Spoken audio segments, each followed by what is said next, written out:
আজি আমাৰ চিৰাং জিলাত নিৰ্বাচনী প্ৰচাৰ। আজি আপোনালোকে জানে যে UPPL বিজেপি আমাৰ চৰকাৰ আছে কোকৰাঝাৰত, আমাৰ চৰকাৰ আছে দিছপুৰত, আৰু মোদীজীয়ে তৃতীয়বাৰৰ বাবে চৰকাৰ গঠন কৰিব।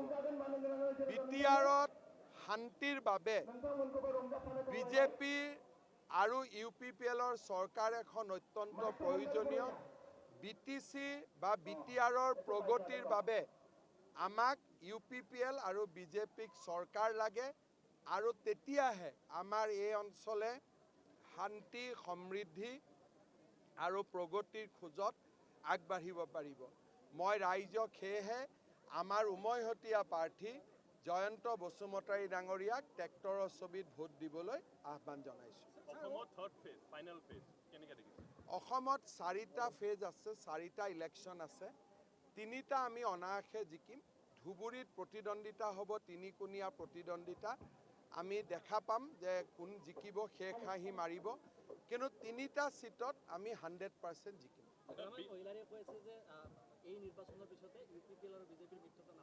চক, UPPL আৰু বিজেপিৰ মিত্ৰতা দুটা ৰাজনৈতিক দলৰ মিত্ৰতা নহয়। BTRৰ শান্তি সমৃদ্ধি আৰু প্ৰগতিৰ বাবে হোৱা মিত্ৰতা। UPPL আৰু বিজেপিৰ যেতিয়াৰ পৰা চৰকাৰ হৈছে তেতিয়াৰ পৰা আমাৰ ৰাজ্যখনত বিশেষকৈ BTRত বোমা বিস্ফোৰণ নাই, গ্ৰেনেড ব্লাষ্ট নাই, গুলিয়াগুলি নাই, একো নাই।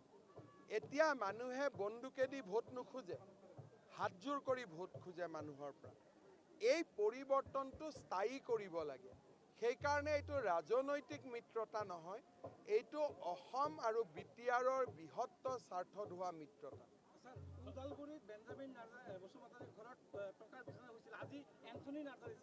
এইবিলাক এনেকুৱা, আপোনালোকে জানে যে কিছুমান জনজাতীয় লোকসকলৰ কিছুমান নিজা চিন্তাধাৰা থাকে, সেইবিলাকত বৰ বেছি আমি নজৰ ৰাখিব নালাগে।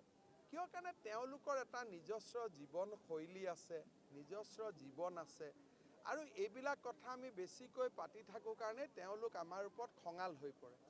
আজি যদি এজন জনজাতীয় লোকে নিজৰ দৰে জীয়াই থাকিব খোজে, তাক আমি বাধা দিব নালাগে। আৰু এইবিলাকত বহুত বেছি বাধা দিওঁ, পেপাৰে পত্ৰই আমি জেনেৰেল মানুহবিলাকে বেছিকৈ লিখি কৰোঁ, সেইকাৰণে মানুহবিলাকে আমাক বেয়া পাই যায়। ক'ৰবাত 10 টকা এটা কোনোবাই পুৰণা 10 টকা নোট এটা ল'লেই সিনো কি কৰিব? সেইকাৰণে এটা বেঞ্জামিনৰ নিউজটো গোটেই ভাৰতত যাব পাৰে নেকি? এটা 10 টকা নোট এটা লৈ শুই আছে বেচেৰাই, গোটেই নোটখিনি গন্তি কৰিলে 5,000 টকাও নহয়। এইটোকে সেনসেশনেল জাৰ্নেলিজিম কৰাৰ প্ৰয়োজন নাথাকে।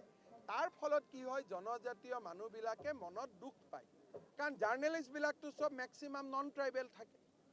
তেওঁলোকে মনত দুখ পায়, আৰু দুখ পাই তেওঁলোক আমাৰ মাজৰ পৰা আঁতৰি যায়। সেইকাৰণে মই কৈছোঁ যে সেনসেশনেল কিয় লাগে? বজাৰত ইমান ভাল ভাল নিউজ আছে। আজিকালি অসমত এতিয়া মাইনৰিটি মেজৰিটি বুলি নাই, মানুহে মানুহ বুলি ভোট দি আছে, মহিলাই মহিলা বুলি ভোট দি আছে, পুৰুষ পুৰুষ বুলি ভোট দি আছে। এতিয়াতো আকৌ এবাৰ মোদী চৰকাৰ মাইনৰিটি মহিলাও নাচি আছে। সেইকাৰণে বৰ্তমান মাইনৰিটি মেজৰিটিৰ চিনটো বহুত বেছি নাই। সকলোৱে ডেভেলপমেণ্টৰ এই যজ্ঞত সকলোৱে নিজৰ আহুতি আগবঢ়াইছে। হ'ব।